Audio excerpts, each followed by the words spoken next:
I would have loved to come to Bhubaneswar, Dr. Kanungo, but it's an online meeting, so have to make do sitting in my room here.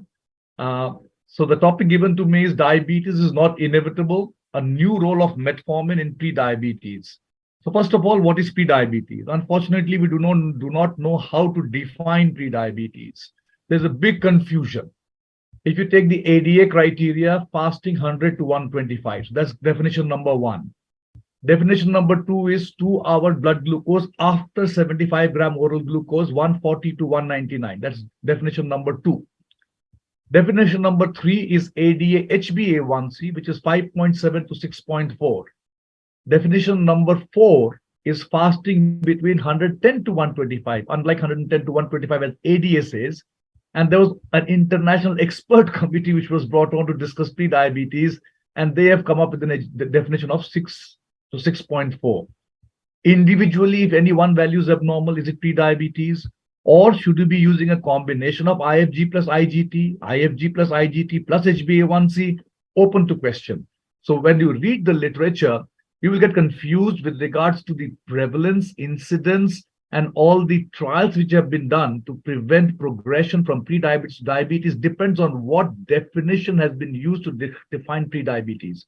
Obviously, if you use the definition of 6.4, you will have lesser number of people having pre-diabetes, but much higher chance of progressing to pre-diabetes, as opposed to somebody who's got a blood glucose of 101.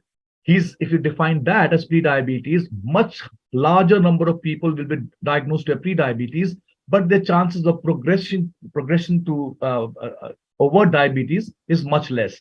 And that is what's shown in this slide. This is American data, enhanced 2050 to 2016, quite late. If you take the IEC criteria, 6.4, certainly much lesser number of people are diagnosed with diabetes, same cohort. If you take the ADA 5.7 to 6.4, the number goes up. 12.3% of that population from the American population had diabetes. If you take the ADA or WHO 75 gram oral glucose tolerance, 140 to 190, 14.7% have diabetes. 15.4 if you use the 110, 125 cutoff. And as I said, look, if you use 101, 102, 103 as a cutoff for diagnosing pre-diabetes, almost 40% of the people in this cohort have pre-diabetes. This is the Indian data published in August 2017. This is a large study going on, almost completed now. This is the ICMR study, ICMR INDIAB study, data from 15 states, a large number from Northeast and few from the northern part and a few from the southern part. And if you see, the prevalence of pre-diabetes is about 1 in 6 to 7 people in Chandigarh or Tripura. If you do their blood glucose, these are all adults, mind you, between the age of 20 to 59, they will have diabetes. Whereas if you go to the northeastern states, where I presume they eat well and they exercise a lot because a lot of mountain areas, climb up, climb down. Mizoram, Manipur, you can see 7.5%, that's the Meghalaya, that's the prevalence of pre-diabetes. So if you take a ballpark figure, you could say about 8 to 9% of the adults in India, irrespective of sex, have pre-diabetes. That's a huge burden. Now, why should you be worried about pre-diabetes? You could always say it's just the earlier part of diabetes. Wait for diabetes to happen, and then we will do something. No, my friends. If you see, certainly pre-diabetes tells you about progression to diabetes, but people in the blood sugar in the pre-diabetic range already have chronic kidney disease. It contributes, it doesn't cause, it contributes to cardiovascular disease, and blood glucose in the pre-diabetic range contributes to all-cause mortality. Now, as I told you, again, depends on what definition. If you use higher the HbA1c, 6.4, mind you, 6.5 and above is diabetes, higher the chance that it relates to all-cause mortality, almost 1.5 times higher the risk of dying. If you take cardiovascular disease, almost 1.8 times. If HbA1c is 6.1, 6.2, 6.0. And if you're taking the ADA HbA1c criteria, again, so these two are linking highest with cardiovascular disease, all-cause mortality, chronic kidney disease.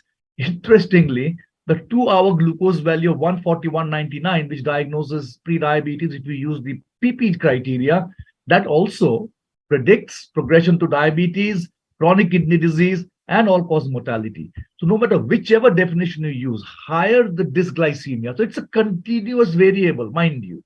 There's no cutoff. Like we diagnose diabetes at 6.5, fasting 126, PP 200. That's all a little bit not right. It's a continuous variable. We have to somehow choose a point where we divide people into diabetes, non-diabetes, and we have to choose a cutoff where we decide pre-diabetes or no pre-diabetes.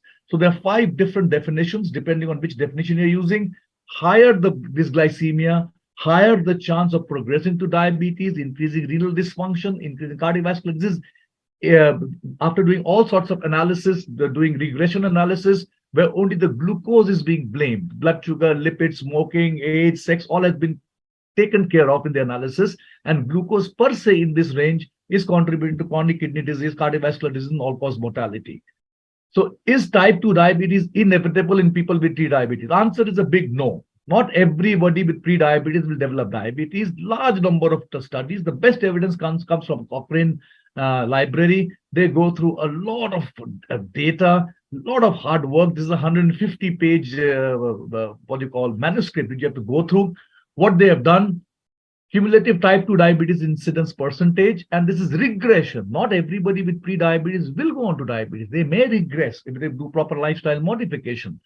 And what they are showing is the number of studies, number of participants in the studies, and what they tell you is follow-up in years. Longer is the follow-up, higher is the chance of progressing to diabetes. Next slide, don't pay attention. This is just to tell you how much hard work they have done. They have done a follow-up at 1 year. They're telling you that there are 3 studies, 671 patients, 1 study, 207 patients. The largest evidence comes at 5 years. There are 7 studies, 11 studies, and they have taken all different definitions of pre-diabetes. They've not taken the various combinations, but all different definitions. So to make this slide uncluttered, just look at this slide now. If you have pre-diabetes, and if you have pre-diabetes with the IFG criteria, ADA, glucose is 101, 102, 103.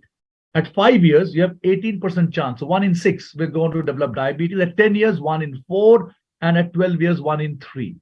But if you're using both IFG and IGT, look at that. And this has got the best evidence, largest number of studies, larger number of patients, half will go on to develop type 2 diabetes. Again, to answer the question Dr. Kanungo raised, is it inevitable? Answer is not inevitable. Half of them will not develop diabetes. And even 1/3 will reverse back to normoglycemia. And if followed up for 10 years, evidence is weaker, lesser number of studies, maybe 40% can revert back to normoglycemia. So what is the take home? The take home is if you have pre-diabetes, depending on what is the definition you've been using to define pre-diabetes, you could take a ballpark figure of anywhere between 20 to 50% over a long period of time will end up developing diabetes. 20 to 30% will go back to normoglycemia. So if you have not got a person with pre-diabetes in your clinic sitting in front of you, what is your goal? Your goal is to, number 1, prevent progression to type 2 diabetes. There's large association of non-alcoholic steatohepatitis. Focus on that. Many of them will have hyperlipidemia, dyslipidemia, elevated blood pressure. Please focus on that. Treat obesity, ask them to exercise, improve their functionality and quality of life. So pre-diabetes just don't focus on the sugar part. High raised sugar comes with uncles and aunts. That's what I tell my patients. Blood pressure, lipids, smoking, obesity, non-alcoholic steatohepatitis, they all move together, inverted commas, metabolic syndrome. Any prevention trials have been done? Yes, you know all this. This is not new. The 4 main lifestyle modification trials, the one from China. Look at the time there, almost about 30 years ago. Finnish diabetes study almost 20 years ago, the American Diabetes Prevention Program 20 years ago, and our own Dr. Ramachandran's Indian DPP, which was almost about 15 to 17 years ago now. What did they show? They included the diet arm, exercise arm, and the pharmacotherapeutical arm, which was only metformin. Only American DPP and Indian DPP had the metformin arm. Don't read this table. I will come to it more when I continue. Are pharmacological agents being tried in prevention of type 2 diabetes developing in people with pre-diabetes? Yes. Name any drug and it's there. Proglitazone now banned, acarbose, metformin, which we're going to discuss in more detail, orlistat, rosiglitazone, ramipril, voglibose, natiglinide, which miserably failed, valsartan, pioglitazone, liraglutide. They've all been studied. Any of you is interested, take a picture of this slide so that you can read it later. This slide alone is a 20-minute talk, but I'll just focus on these two values, 72% and 79% reduction with GLP-1 liraglutide and with pioglitazone. If you come to metformin, the Indian DPP 26% reduction, and we got the American DPP 31% reduction, which we're going to discuss in more detail because my brief is metformin. And why? Because metformin is the only one which has been approved in India and approved by some other bodies, which I'll discuss. So this is the landmark study. 20 years ago, it was published in NEJM. Reduction in the incidence of type 2 diabetes with lifestyle intervention or metformin. This is the key slide. I mean, this study alone warrants much detailed discussion, but I won't go on to that. Things to note, large number of patients, 1,000 patients in each arm. Dose used is much more than what we use, 850 milligrams twice daily. Follow-up was for about 3 years. There was a large weight loss in the lifestyle group. The lifestyle group was very intensive. There were 16 different components in the lifestyle group. They came to the clinic, they got phone, they got exercise machines given. So this kind of lifestyle we cannot maintain in day-to-day life. This is a randomized controlled trial, so they could do it. And if you see the highest weight losses in that group, in the metformin group, with ordinary lifestyle modification, there was also a weight loss of 2.1 kilogram. Reduction in incidence of progressing to diabetes, 31% reduction with metformin, 58 with lifestyle, which was statistically both were statistically significant as opposed to placebo. And between lifestyle and metformin, lifestyle was better than metformin, but to maintain this kind of lifestyle is very difficult. Number needed to treat 14 people for 3 years to prevent 1 case of diabetes, and 7, half, if you're doing lifestyle modification. They have followed up. This is how good they are, the Western colleagues of ours. They follow up their patients for a longer period of time. Take the UK PDS follow-up. Now take the DPP, it's called DPP OS outcome study. They followed up at 10 years. They were followed up at 50. Almost 88% were followed up. Can you imagine? And the reduction in progression is 34% lifestyle versus 18% metformin, 27% lifestyle. Lifestyle is not going down, you see. So as they get older, maintaining on that strict lifestyle becomes difficult. The cakes, the pastries, the chocolates, the difficulty in exercise. So, and metformin holds on because it's a pharmacological agent. It's about 18%, 1 in 6 reduction. And they found that there were particular subgroups who benefited more with metformin as opposed to placebo. And these subgroups were people in the age of 25 to 59, people with a BMI of more than 35, people with a blood glucose in the range of WHO prediabetes range 110 to 125, and people with a HbA1c of 6 to 6.4%. So higher the dysglycemia, the better is the benefit when you're using metformin. Do we have Indian data? Yes, it's proud for us that Dr. Ramachandran, this study is quoted everywhere. It's there in the ADA-ESD guideline. What they show is in Indians, the follow-up was about, 2.5 years. Controls, look at the number of people who are going to develop diabetes. 55% in 3 years. That's 18%, 1 in 5 Indians. And they were not obese. Average BMI was 24, 25. They go on to develop diabetes. Why? Because we are much more insulin resistant and our beta cells fail early. And there was a metformin group. There was a metformin plus lifestyle modification, which DPP did not have, and a lifestyle modification group.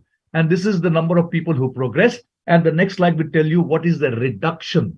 If you see reduction in incidence with lifestyle, 28.5, lesser than what was in the DPP American study.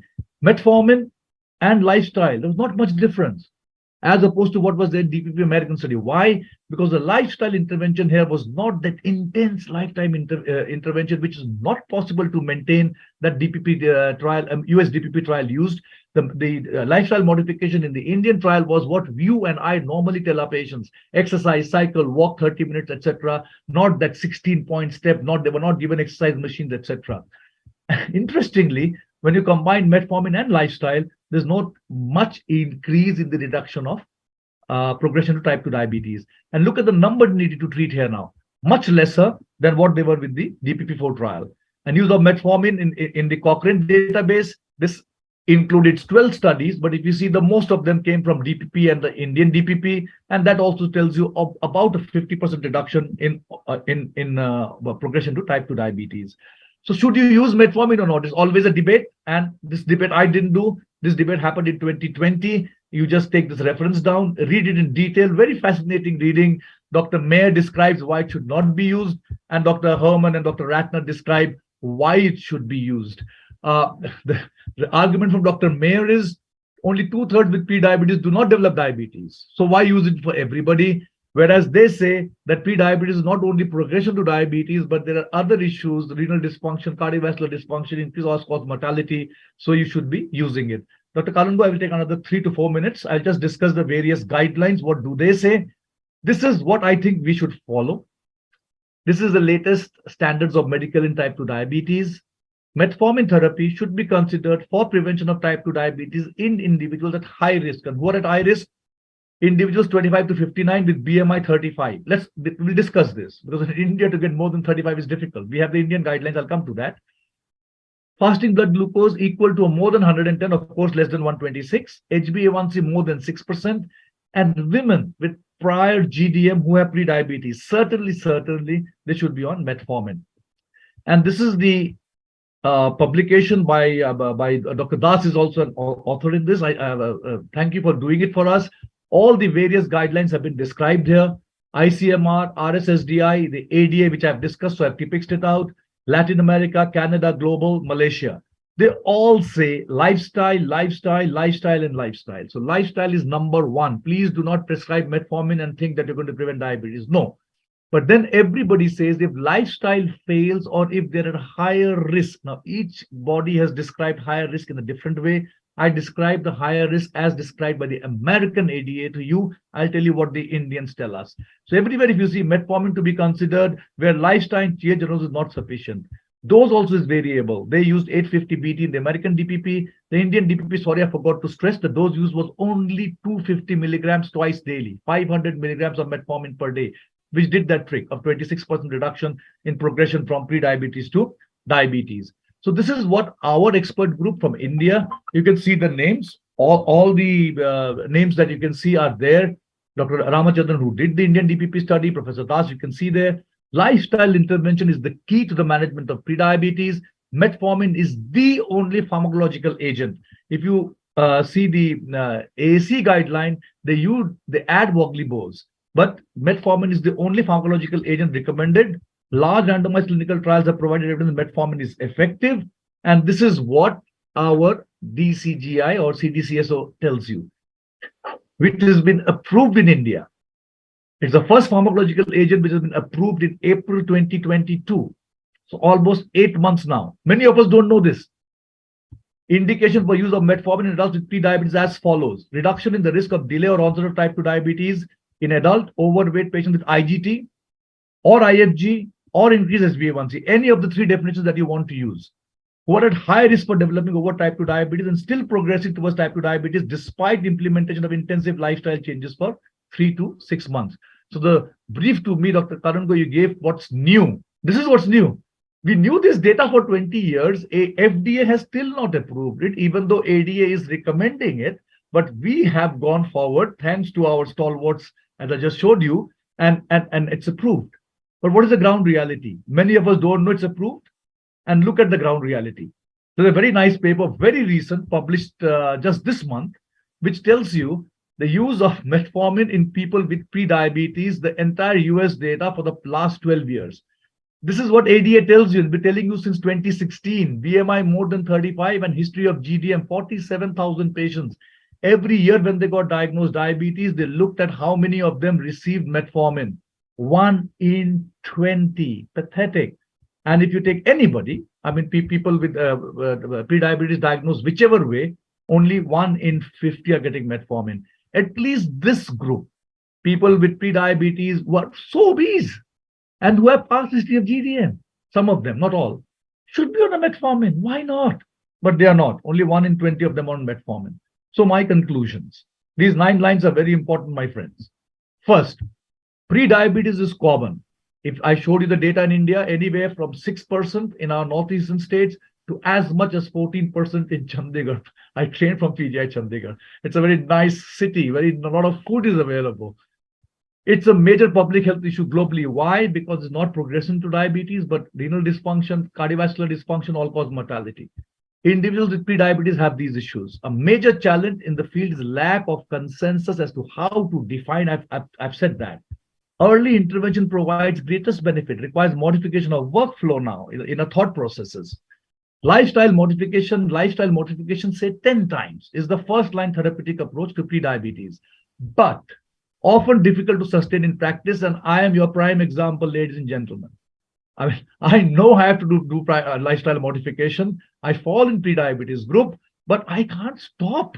In the winter months, we get nice, it's called Nolin Gudel Roshogolla. It's so nice. And the Mishti Doi, whenever we go to a meeting, it's all available. So despite Dr. Mukherjee knowing that lifestyle modification is important, he unfortunately miserably fails. FDA has not approved any pharmacological agent specifically for use in prevention of type 2 diabetes. ADA recommends in this particular group. And in India, it is approved, my friends.